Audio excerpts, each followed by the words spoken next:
आज हम कानपुर के शिवराजपुर की एक ऐसी कहानी के बारे में बात करेंगे जो है सच्ची, लेकिन आप सभी के होश और कान खड़े कर देगी।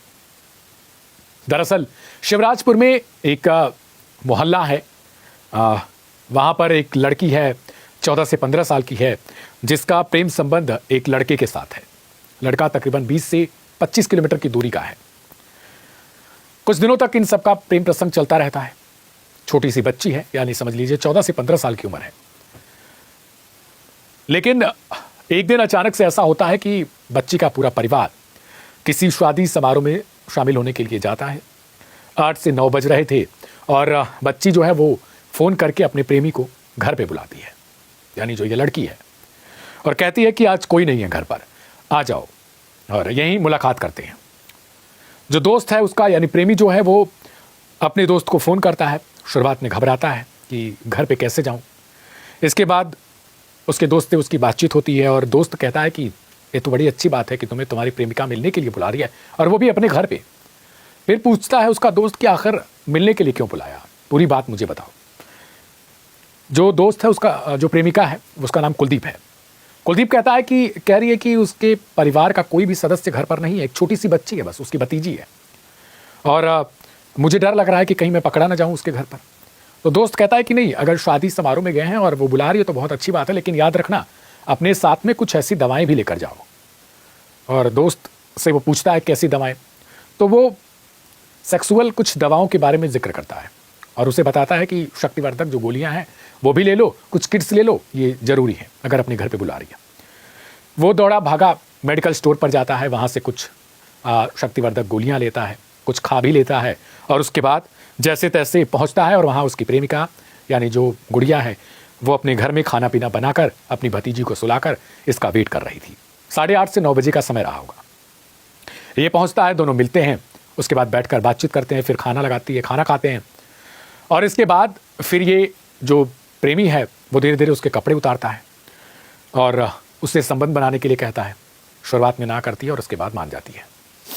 कुछ ही समय बाद, और ठंड का मौसम भी चल रहा है, कुछ समय बाद दोनों संबंध बनाते हैं, एक ही बार नहीं कई बार, और प्रेमिका को पूरी तरीके से नंगे किया रहता है, और ये तकरीबन 7 से 8 घंटे।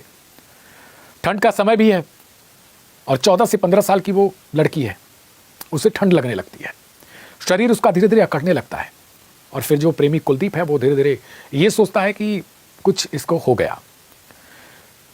हालांकि वो इस दौरान 3 से 4 बार संबंध बनाता है, और पूरी तरीके से, यानी ना कोई बदन पर कपड़ा है, ना कोई कंबल है, ना कुछ है, मतलब पूरी तरीके से उसको नग्न करके रखता है और खुद भी रहता है। जब 3 से 4 बजे भोर का वक्त होता है, उस वक्त ठंडी बहुत तगड़ी लगती है, प्रेमिका अकड़ने लगती है और धीरे धीरे उसका शरीर पूरी तरीके से जो है वो अकड़न होने लगती है। शुरुआत में ये सोचता है कि ऐसे ही होगा, लेकिन बाद में जब इसे डर लगता है तो ये अलाव जलाता है, आग जलाता है, और तपाने की कोशिश करता है। कुछ टाइम के लिए लड़की थोड़ा सा संभलती है, इसे लगता है कि अब ठीक हो रही है। इसके बाद फिर ये सोचता है एक बार और संबंध बनाने के लिए, लेकिन उसके बाद फिर ऐसी अकड़न उसको होती है कि वो अचानक से चारपाई पर गिर जाती है।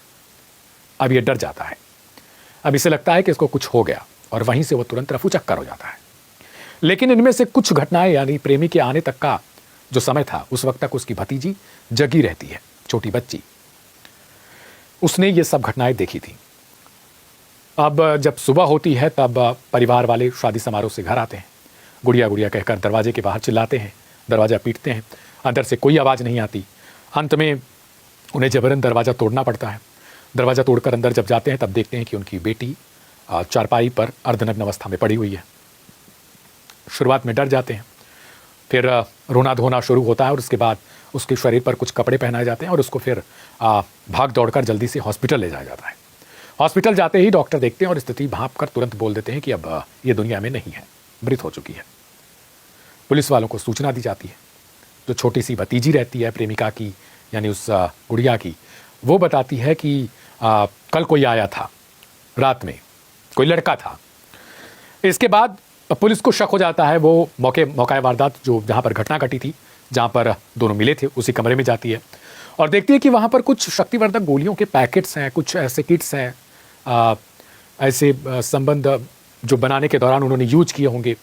वो किट्स देखकर पुलिस को पूरा कंफर्म हो जाता है तकरीबन कि घटना क्या रही होगी। इसके बाद पोस्टमार्टम के लिए बॉडी को भेजा जाता है। वहां पर पता चलता है कि मौत आखिर किस वजह से हुई है। फिर पुलिस वाले पता करते हैं कि आखिर कौन वो शख्स था। वो मोबाइल फ़ोन जो वहाँ पर पड़ा हुआ था लड़की का, उसको खंगाला जाता है। उसमें पता चलता है कि लास्ट जो डायल नंबर है वो किसका है। उस पर फ़ोन किया जाता है, फ़ोन स्विच ऑफ। इसके बाद किसी तरीके से उसे पकड़ा जाता है। जब पकड़ती है पुलिस तो पूछताछ करती है और कहती है कि सच सच बताओगे या फिर किसी और तरीके का इस्तेमाल करना पड़ेगा। और फिर वो पूरे राज खोलता है कि वास्तव में वो कैसे इस कमरे में आया, उसने क्या क्या किया, वहाँ आने से पहले शक्तिवर्धक गोलियाँ उसने किस तरीके से खाई और क्या कुछ उस रात को हुआ था। इसके बाद पुलिस की जान में जान आती है। लेकिन ये जो पूरी घटना थी, इससे पूरा कानपुर दहल उठता है।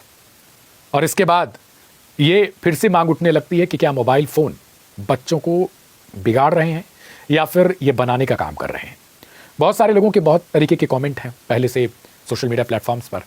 आज हम आपसे भी पूछेंगे कि आखिर मोबाइल फ़ोन को लेकर आपकी क्या राय है और जो ये घटना थी इसमें मोबाइल फ़ोन की कितनी अहम भूमिका आपको नज़र आती है। और आजकल के बच्चे बच्चियों और माता पिता को भी इतना सोचना ज़रूरी है कि आखिर उनके बच्चे मोबाइल फ़ोन के साथ क्या कर रहे हैं, किससे बात करते हैं, किस तरीके की बात करते हैं। इन सब चीज़ों पर उन्हें निगरानी करनी पड़ेगी। अब हम आपको सुनवाते हैं पुलिस की तरफ से क्या कुछ बयान दिया गया है। थाना क्षेत्र शिवराजपुर के एक गांव में अपने ही घर में मृत पाई गई युवती के प्रकरण में ह्यूमन इंटेलिजेंस और सर्विलांस के माध्यम से एक युवक को गिरफ्तार किया गया।